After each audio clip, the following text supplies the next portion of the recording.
تقوى. يا الله يا الله يا بي.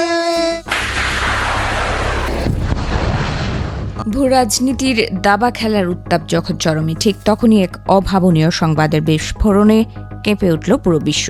তেহরানের সামরিক সদর দপ্তর থেকে এক ঝটকায় জানিয়ে দেওয়া হলো মার্কিন বাহিনীর বিরুদ্ধে তাদের ৭ম দফা ড্রোন হামলা সম্পন্ন হয়েছে।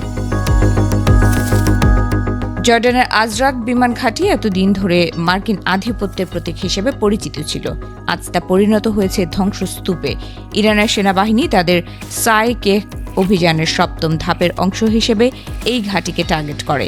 যেখানে মার্কিন বাহিনীর F-18 যুদ্ধ বিমানগুলো ডানা মেলত, সেখানেই এখন কেবল ধোঁয়া আর ধ্বংসাবশেষের দীর্ঘশ্বাস।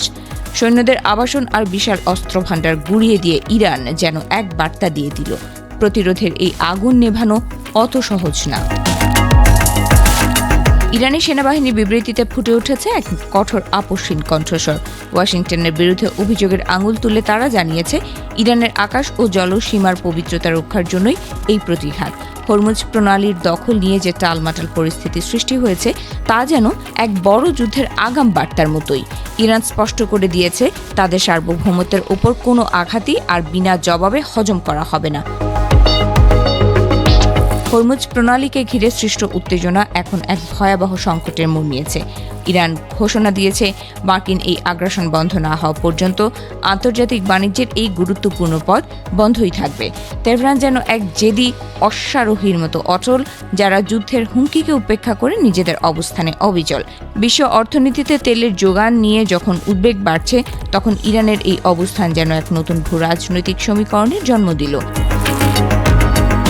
সেনাবাহিনীর মুখপাত্র ব্রিগেডিয়ার জেনারেল মোহাম্মদ আকরামানিয়া অনেকটা হুঙ্কারের সুরেই মার্কিন প্রেসিডেন্টের উদ্দেশ্যে শুনিয়ে দিলেন কঠোর বার্তা।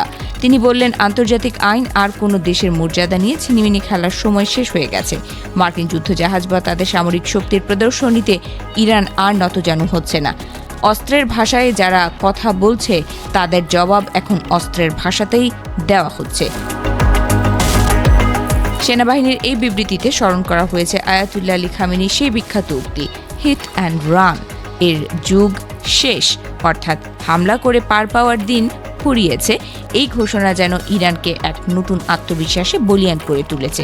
তার এখন আর কোনো তর্কের খাতিরে নয়, বরং অস্তিত্ব রক্ষার লড়াইয়ে নেমেছে, যেখানে পিছু হটার কোনো জায়গা নেই। এদিকে ওয়াশিংটনের অন্দরমহলে চলছে তোলপাড়। একে একে 7বার আঘাত হানার পরেও ইরানের এই অনমনীয় মনোভাব মার্কিন নীতি নির্ধারকদের কপালে চিন্তার ভাঁজ ফেলেছে। সাধারণ মানুষের মনে প্রশ্ন জেগেছে, এই সংঘাত কি কেবল আঞ্চলিক কোনো টানাপোড়েনে সীমাবদ্ধ থাকবে, নাকি তা ধীরে ধীরে বিশ্বযুদ্ধের দাবানলে রূপ নেবে? উত্তরের অপেক্ষায় এখন থমথমে পুরো বিশ্ব।